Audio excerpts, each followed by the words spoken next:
So hey guys and welcome to another video of my channel. और कुछ time पहले हुए D23 एक्सपो में मार्वल ने अपनी सीक्रेट इन्वेजन सीरीज का एक ट्रेलर ड्रॉप किया। अगर आपने ट्रेलर देखा होगा तो ट्रेलर अच्छा था। इस पूरे ट्रेलर में ये story line Nick Fury, Maria Hills, war machine जैसे कैरेक्टर्स के आसपास रिवॉल्व करती है। पर अगर आपको मार्वल की कॉमिक्स की सीक्रेट इन्वेजन के बारे में थोड़ा सा भी पता होगा तो आप जानोगे कि मार्वल की कॉमिक्स में सीक्रेट इन्वेजन के इवेंट्स में Wolverine, Spiderman, Tony Stark, Captain Marvel या फिर रीड रिचर्ड्स ऐसे काफी बड़े बड़े कैरेक्टर्स का इंपॉर्टेंट रोल था और बहुत ही मैसिव स्केल पे इवेंट्स हुए थे। शायद मार्वल की जो सीरीज होने वाली है वो उसका एक डाउनग्रेडेड वर्जन होने वाली है, क्योंकि इस सीरीज में हमें ज्यादा सुपर हीरोज नहीं देखने को मिलने वाले।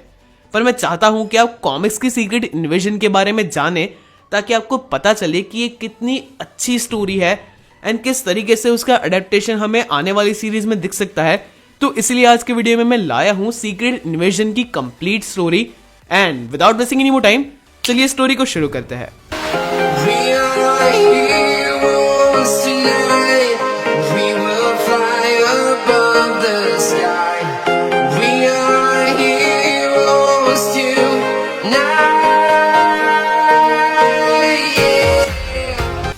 स्टोरी की शुरुआत एक डेजर्ट लाइक प्लेनेट से होती है, जहां पे एक शिप में से सारे स्क्रल्स उतरते हैं। ये सारे स्क्रल्स स्क्रल एम्पायर के बड़े बड़े जनरल्स और साइंटिस्ट थे। ये सारे स्क्रल्स किसी को ढूंढ रहे होते हैं और बाद में उनको एक हुडेड फिगर मिलता है, जिसके बारे में ऐसा रिवील होता है कि हुडेड फिगर और कोई नहीं, स्क्रल्स की ही क्वीन है, जो कि पहले स्क्रल्स के एक रिलीजियस ग्रुप को बिलोंग करती थी। पर जैसे जैसे स्क्रल्स में साइंस वगैरह का डेवलपमेंट हुआ, इस रिलीजियस पूरे ग्रुप को ही आउटकास्ट कर दिया गया और इसीलिए स्क्रल्स की प्रिंसेस इस डेजर्ट लाइक प्लेनेट पे आउटकास्ट कर दी गई थी। पर ये सारे स्क्रल्स उसके पास आते हैं और उसे कहते हैं कि स्क्रल एम्पायर हार चुका है, स्क्रल का जो थ्रोन वर्ल्ड था वो सेक्रीफाइस हो चुका है और इसलिए हम सब अब आपके पास आए हैं। तब वो क्वीन कहती है कि हमारे ओल्ड स्क्रिप्चर्स में, यानी कि हमारे पुराणों में जो लिखा गया था वो सच हो गया है और अब क्या करना है मैं तुम्हें बताती हूँ। वो क्वीन उन स्क्रल्स को समझाती है कि एक प्लेनेट है जिसके ऊपर जाके ही और उसी प्लेनेट पे कब्जा करके हम हमारी स्पीशीज को रिवाइव कर पाएंगे। वही प्लेनेट स्क्रल्स का नया थ्रोन वर्ल्ड बनेगा और ये प्लेनेट और कोई नहीं, अर्थ ही था। ये सारे स्क्रल्स अपनी क्वीन को एक साइंटिफिक फैसिलिटी में ले जाते हैं, जहां पे स्क्रल्स की क्वीन स्क्रल्स को कहती है कि मैं खुद भी उस प्लेनेट पे जाऊंगी। और वहां पे एक स्क्रल खड़ा होता है जो कि एक बड़ी सी स्क्रीन पे बहुत सारे सुपर हीरो के फेसेस को डिस्प्ले करता है और अपनी क्वीन से पूछता है कि इनमें से आप कौन से सुपर हीरो को चूज करेंगी। प्रेजेंट टाइम में अर्थ पे टोनी स्टार्क एक बहुत ही सीक्रेट और हाई सिक्योरिटी लैब में खड़ा था और उसके सामने थे हैंक पिम और मिस्टर फैंटास्टिक। टोनी स्टार्क उन दोनों से कहता है कि स्क्रल्स नाम की एक एलियन स्पीशीज हम सबके बीच में हमारे ही रूप को लेके छुप के रह रही है और उसके बारे में हमें कुछ नहीं पता। फिर वो दिखाता है कि अवेंजर्स जब जापान गए थे तब उन्हें ये मिला था और हम देखते हैं कि एक स्क्रल लेडी की डेड बॉडी थी जिसने इलेक्ट्रा का रूप ले रखा था। हैंक पिम पूछता है कि इलेक्ट्रा एक निंजा असैसिन एक स्क्रल थी और मिस्टर फैंटास्टिक पूछता है कि ये कब से एक स्क्रल थी और ऐसे और कितने हैं, किसी को भी इसके बारे में कुछ भी क्यों नहीं पता है। और टोनी स्टार्क बोलता है कि यही प्रॉब्लम है, हम ना तो साइंस से, ना टेक्नोलॉजी से, ना ही मैजिक से डिटेक्ट कर सकता है कि कौन स्क्रल है और कौन नहीं है, और यही सबसे बड़ी चिंता का विषय है। और इसलिए मैंने तुम दोनों को, दुनिया के सबसे स्मार्ट लोगों को यहाँ पे बुलाया है ताकि हम कोई तरीका निकाल पाए और ये पहचान पाए कि कौन स्क्रल है और कौन नहीं है। अगले सीन में हम कमांडर ड्यूगन नाम के स्वॉर्ड के एक ऑफिशियल को देखते हैं, जो कि स्वॉर्ड के ही स्पेस स्टेशन पीक पे एक काफी हाई लेवल मीटिंग को अटेंड कर रहा होता है। और इसी मीटिंग के बीच में हमें एक रेड अलर्ट सुनने को मिलता है। स्वॉर्ड के ऑपरेटर्स इन ऑफिशियल्स को बताते हैं कि एक स्क्रल शिप बहुत ही तेजी से अर्थ की ओर आ रहा है और उसकी ट्रेजेक्ट्री को ट्रैक करके वो लोग ये कंक्लूजन निकालते हैं कि शिप लैंड होने वाला है सैवेज लैंड में। इस न्यूज को सुन के वहां पे खड़ी एजेंट ब्रांड उस ऑपरेटर को कहती है कि तुरंत ही मेरी बात टोनी स्टार्क से कराओ।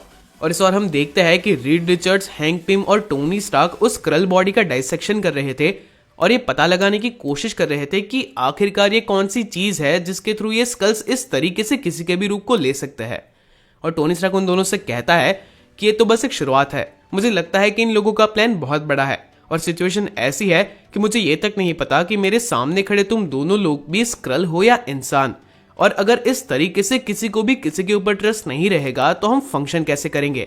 हमें सिचुएशन के बारे में जल्द से जल्द कुछ करना होगा। और तभी टोनी को एजेंट ब्रैंड का कॉल आता है और टोनी अपने सूट को पहन के वहां से निकल जाता है। वहां से बाहर निकल के उड़ते हुए टोनी स्टार्क बोलता है कि अवेंजर्स असेंबल। और आपको ये चीज समझनी होगी कि ये पूरी सीक्रेट इन्वेजन की जो टाइमलाइन है वो मार्वल कॉमिक्स की सिविल वॉर की टाइमलाइन के बाद की है, जहां पे आयरन मैन और कैप्टन अमेरिका के बीच में फाइट हुई थी और इस वाली सिविल वॉर में कैप्टन अमेरिका की डेथ भी हो गई थी। तो कैप्टन अमेरिका के साथ ही जो कुछ अवेंजर्स थे वो सीक्रेट अवेंजर्स बन के अभी भी छुप के रह रहे थे और टोनी की टीम में भी कोई ऐसा था जो कि इस सीक्रेट अवेंजर्स का साथ दे रहा था और वो थी स्पाइडर वुमन। स्पाइडर वुमन इस पूरी इंफॉर्मेशन को सीक्रेट अवेंजर्स तक पहुंचाती है कि इस तरीके से स्क्रल का एक शिप अब सैवेज लैंड में लैंड होने वाला है और सीक्रेट अवेंजर्स डिसाइड करता है कि वो टोनी से पहले उस जगह पे पहुंचेंगे।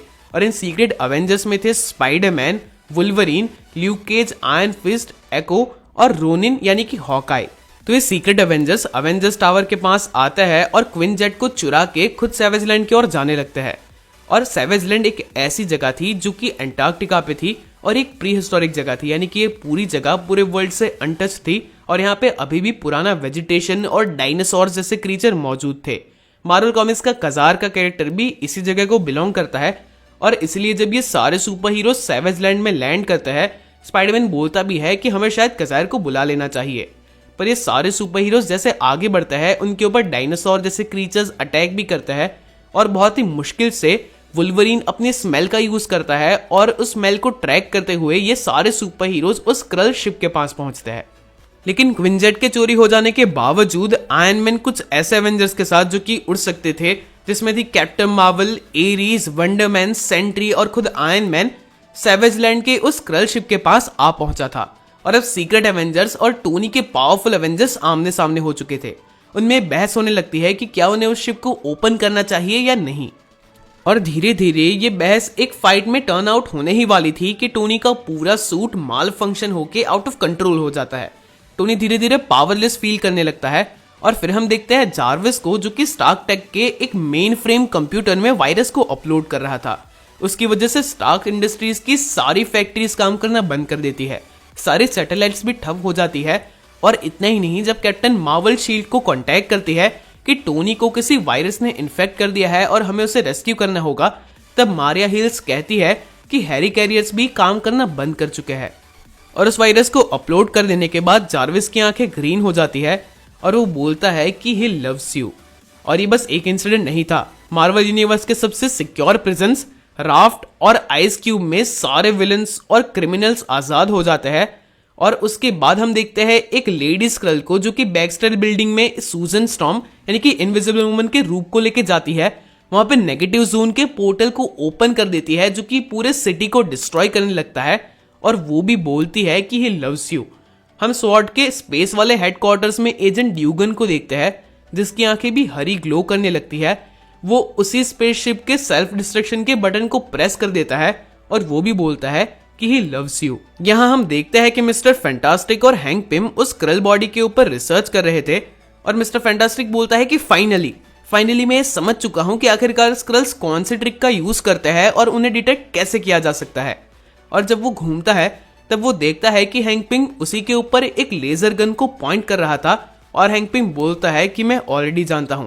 ऐसा बोलते ही वो उस गन को फायर कर देता है और मिस्टर फैंटास्टिक की इलास्टिक बॉडी पूरे रूम में बिखर जाती है और फ्लूइड की तरह बन जाती है। और फिर हम देखते हैं कि हैंक पिम भी और कोई नहीं, एक स्क्रल ही था, यानी कि स्क्रल्स ने अब अपना पूरा सीक्रेट इन्वेजन शुरू कर दिया था। और इसी पूरे केओस के बीच में सैवेज लैंड में ल्यूक केज उस स्क्रल शिप को ओपन कर देता है और उसके अंदर से अर्थ के ही सुपर हीरोज की कॉपीज निकलती है, यानी कि शायद ये सब वो स्क्रल्स ही थे जो कि अर्थ के सुपर हीरोज को कॉपी कर चुके थे। और इन सुपर हीरोज को देख के हमारे टोनी स्टार्क के साथ आए हुए अवेंजर्स और सीक्रेट अवेंजर्स से समझ जाता है कि अब उन्हें साथ मिलकर ही काम करना होगा। और वो लोग इन सुपर हीरोज को फाइट करने के लिए रेडी हो ही रहे थे कि तब उनमें से एरीज बोलता है कि मैं गॉड ऑफ वॉर हूं और मैं ये समझ चुका हूं कि अब ये एक वॉर है और ये बस एक डिस्ट्रैक्शन है, असली वॉर कहीं और होने वाली है। तो मैं तुम सबको कहूंगा कि जो भी उड़ सकते हैं या फिर जो भी यहाँ से निकल सकते हैं वो सारे यहाँ से निकल जाओ, हमारी जरूरत कहीं और होने वाली है। और तभी हम देखते हैं स्पेस में कि स्पेस के स्वॉर्ड के हेडक्वार्टर्स के तबाह होने के बाद कुछ एजेंट्स जो कि सिक्योरिटी बबल में, रेस्क्यू बबल में वहां पे पड़े हुए थे, वो देखते हैं कि स्क्रल्स की शिप का एक पूरा बड़ा सा काफला अर्थ की ओर बढ़ रहा है। So that is it for today guys. यही था सीक्रेट इन्वेजन का फर्स्ट पार्ट और स्क्रल्स का अर्थ के ऊपर इन्वेजन स्टार्ट हो चुका है। और अब अगले एपिसोड में हम देखेंगे कि हमारे सुपर हीरोज इन स्क्रल्स से कैसे फाइट करते हैं। इस स्टोरी को हम कुछ एपिसोड्स में कवर करेंगे। वीकली आपको एपिसोड्स चैनल पे मिल जाएंगे, तो नोटिफिकेशन को ऑन करना मत भूलना। And that is it for today guys. अगर वीडियो अच्छा लगा तो इसे लाइक करो, शेयर करो। अगर चैनल पे नए हो तो चैनल को सब्सक्राइब करो। मिलते हैं हमारे अगले वीडियो में।